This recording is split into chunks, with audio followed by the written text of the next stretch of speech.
नमस्कार, मैं हिमांशी अरोड़ा। स्वागत है आप सभी का न्यूज इंडिया में। बुलेटिन की शुरुआत करते हैं आज की खास खबरों के साथ।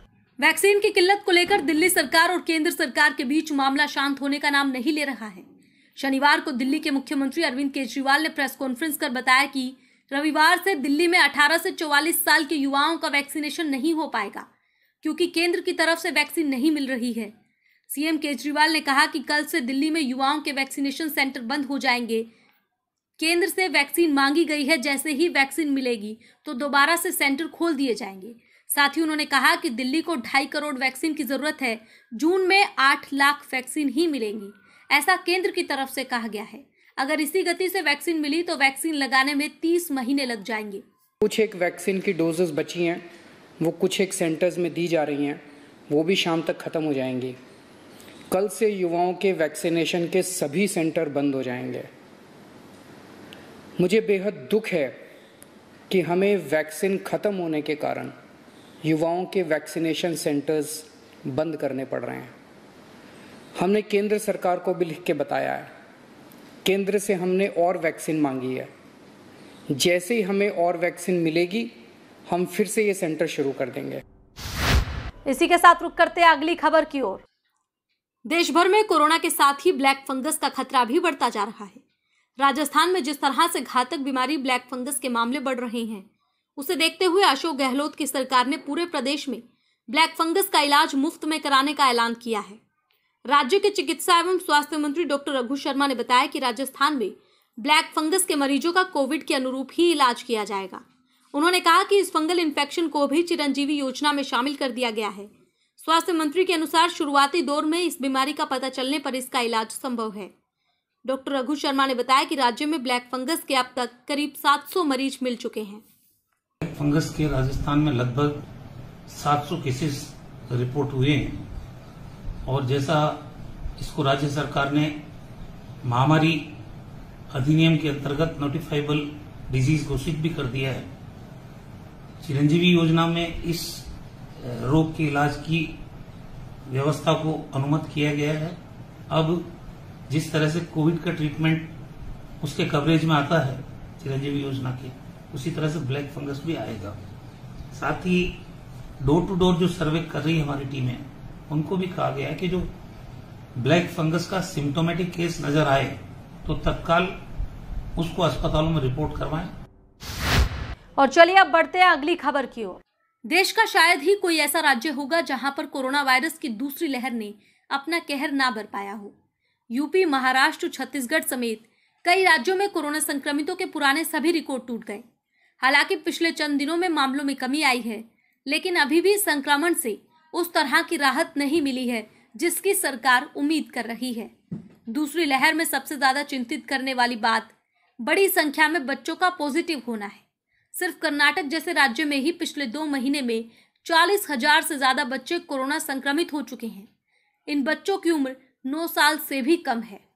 कर्नाटक के कोरोना मामलों के अनुसार 9 साल तक की उम्र के 39,846, वहीं 10 से 19 साल की उम्र के 1,05,044 बच्चे कोविड पॉजिटिव पाए जा चुके हैं। यह आंकड़ा इस साल 18 मार्च से 18 मई तक का है। वहीं बात अब करते हैं रोहतक की। रोहतक में आपको बता दें कि रोहतक उपायुक्त कैप्टन मनोज कुमार ने प्रेस वार्ता कर कहा कि जिला प्रशासन के प्रबंधों और डॉक्टरों के निरंतर प्रयासों से लोगों में कोविड के प्रति जागरूकता बढ़ी है, जिसके चलते शहर में कोविड-19 संक्रमण की स्थिति में निरंतर सुधार दर्ज किया जा रहा है। पीजीआईएमएस की संक्रमण दर 7.5% और जिले की संक्रमण दर 8.5% दर्ज की गई है।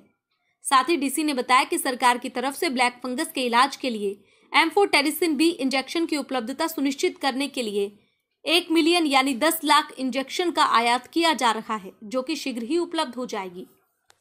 जिनका ख्याल रखें, मास्किंग करें, डबल मास्किंग करें, बल्कि बता रहे या तो N95 हो या डबल मास्क हो, और सोशल डिस्टेंसिंग का पालन करते रहें। ऑफ कोर्स सरकारी बंदिशें भी जारी हैं, परंतु आगे के लिए भी इसका ख्याल रखना बहुत ज़रूरी है। ब्लैक फंगस आपको बाहर दिख जाती है, वाइट फंगस शायद आपके अंदर इंटरनल ऑर्गन्स के अंदर अटैक कर रही है।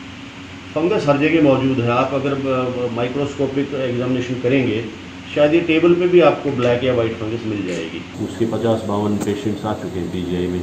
ऑफ कोर्स हमारे अपने रोहतक के तो वो सब नहीं है। अपने 2-3 ही लोग हैं शायद जो मैं जानता हूँ, और बाकी ज़िलों के भी लोग हैं, कुछ करनाल में भी लोग भर्ती हैं, कल्पना चावला में 1-2 कैजुअल्टीज़ भी शायद हो गई हैं इसकी वजह से। तो इसके बारे में लोगों को विशेष ध्यान देने की ज़रूरत है। जो लोग घर पे ऑक्सीजनेशन करते हैं वो कृपया डिस्टिल्ड वाटर का पानी का यूज इस्तेमाल करें, उसका वो करें। इसी के साथ रुक करते हैं अगली खबर की ओर। महम अनाज मंडी की बड़ी लापरवाही सामने आई है, जहां रात भर आई बारिश में मंडी में रखा सारा गेहूं भीग गया। आलम यह था कि गेहूं की बोरियां भीगती रही, लेकिन किसी ने उन पर प्लास्टिक की पन्नी तक ना ढकी। बता दें कि मंडी में खरीद फिलहाल बंद है। किसानों और आड़तियों का गेहूं खरीदा जा चुका है, लेकिन गोदाम और वेयरहाउस में जगह ना होने के कारण गेहूं को मंडी में रखवाया गया। गेहूं को बोरियों में भरकर मंडी में तो रखवा दिया गया, लेकिन बारिश आने पर उसे बचाने के लिए कोई भी नहीं आया। वहीं जब इस बारे में मंडी के प्रधान से पूछताछ करनी चाहिए तो उन्होंने कुछ भी कैमरे पर बोलने से साफ इनकार कर दिया। वहीं मार्केट कमेटी के प्रधान सुदेश कुमार ने उठान कार्य लगभग पूरा हो चुका है और किसानों के खाते में पैसा पहुंच चुका है, ये कहकर इस बात से पल्ला झाड़ लिया। सवाल फिलहाल ये है कि नमी की जांच के आधार पर किसानों से खरीदी गई इस फसल के पानी में बर्बाद होने पर जिम्मेदार लोगों के खिलाफ क्या कार्रवाई होनी चाहिए। और चलिए अब बढ़ते हैं अगली खबर की ओर।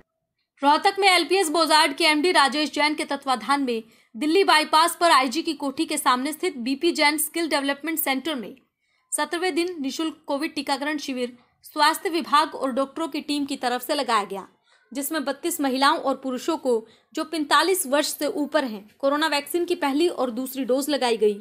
शिविर में अब तक लगभग 1200 के करीब लोग डोज लगवा चुके हैं।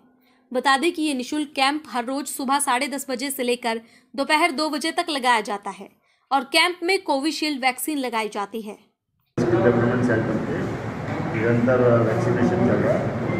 आज 18th डे है, जिसमें कि हमारे सिविल हॉस्पिटल की टीम निकलकर आ रही है और अभी 45+ का ही हो रहा है, तो उससे 50% की एवरेज आई हुई है।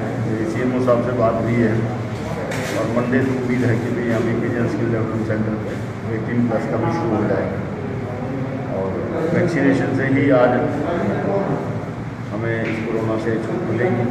जब तक 70% पॉपुलेशन का वैक्सीनेशन नहीं हो जाता, हमें कोरोना से बचाव नहीं होगा। इसी के साथ रुक करते हैं अगली खबर की ओर। रोहतक पीजीआई में रक्त की कमी को पूरा करने के लिए प्रशासन की सहायता से तमाम सामाजिक संगठन शहर में जगह जगह रक्तदान शिविर लगवा रहे हैं।